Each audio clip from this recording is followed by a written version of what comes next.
Welcome to the Daily App Show iPad edition. My name is Jared, and today we're going to take a look at Newsrack, which is an RSS reader and aggregator for your iPad. So one of the things that I really wanted when I got the iPad is a good way to view all of the articles or all of the blogs that I have decided to follow using my Google Reader account.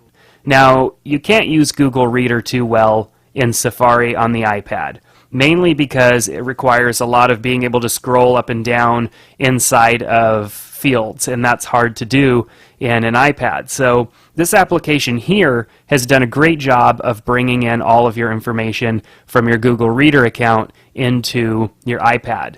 So what you see over here is the different categories I've created in Google Reader for the different blogs that I follow, and over here shows the article. So if I scroll all the way down and take a look at Daily App Show, which is a blog I follow, you can see the entries from Daily App Show here. So I can see these are just the text entries. I could see the text entries for these items and read these items. One of the nice things is that we have a lot of different ways to save or share this information. I could simply copy the URL, I could share it, I could Twitter it, email it, use Instapaper, link it up at Delicious, use Read It Later, post it to Facebook. There's so many different ways that I could save or share this information should I like something that I see in one of these blogs. I can also add a star to it, which makes it easy for me to go back and view these items because all of your starred items will show up. Up here you can just tap on starred and it'll show you all of the articles that you have starred. So under Apple, because I have some Apple blogs, some Apple related blogs that I read, I don't have any articles specifically right now, but I could download them and refresh right here just to check as well to see if there are more items available. So since I don't have any items available there, let's go and look under Android. So under Android, I've got a bunch of stuff here. Looks like we have a video inside of a blog entry, and so I could watch this video right from here, or I could just read this information. If I like this entry and I want to share it with people, I can use that here. If I happen to click on a link, I can view everything inside of here without it sending me out into Safari, which I really like. And then there's the return button right here, which just allows me to return back to where I was. I also have a forward and back keys right here so that I can navigate using the internal web browser here. So I'll just hit back and we'll go right back to where we were. So of course I could just tap and go right down the list here and read all these articles.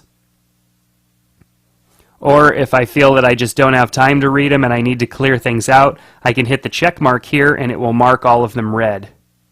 I can also send these links, share these links with other people, and then I can download images here in case that I don't have an internet connection later when I want to go and read these articles. It will have downloaded the images, and then of course they'll show up when I don't have an internet connection.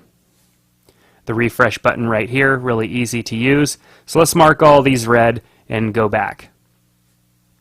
This app also looks really great in portrait view. It works just as well using the full screen browser up and down and then using this menu as a pop-out. So what's really nice is if you wanted to add a blog to this system, so you want to manage your blogs from within the system, you hit edit right here and you can see you can edit any of these categories or reorganize them. So I can also add a new feed by hitting plus. I can enter the feed URL, I could browse in the feed directory, and I also have my Twitter timeline, Delicious, and then the blog for Newsrack right here as well. So if I'm looking for blogs, I could go in the feed directory, I could search through all of the popular ones, so let's say Apple for example, and then we've got Apple.com's hot news, we've got the Google Mac blog, we've got a lot of different blogs here with information. So perhaps let's add the Google Mac blog. So I've added that one, and let's do Daring Fireball and hit done. And done again. And now you can see I have those blogs here. Or wait a minute, perhaps they're down here. Yes, they're down here. We need to organize them still.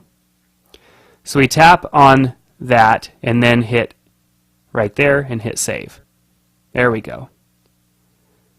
Google Mac blog, choose the Apple category, or of course we could type in our own category and hit save. Now we hit done, and now we have new items in our Apple category.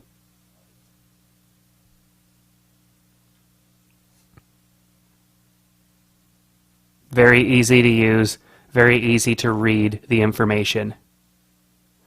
So if you're using an iPad 3G, of course, it doesn't matter if you download the images into the app or not.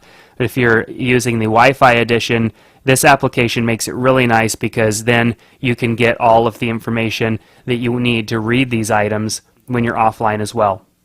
So not only is this an easy-to-use application, it's inexpensive. I definitely recommend Newsrack. I have tried other ones, not to say that they're not great. I've just found so far that Newsrack gets the job done for me. So definitely check it out in the App Store.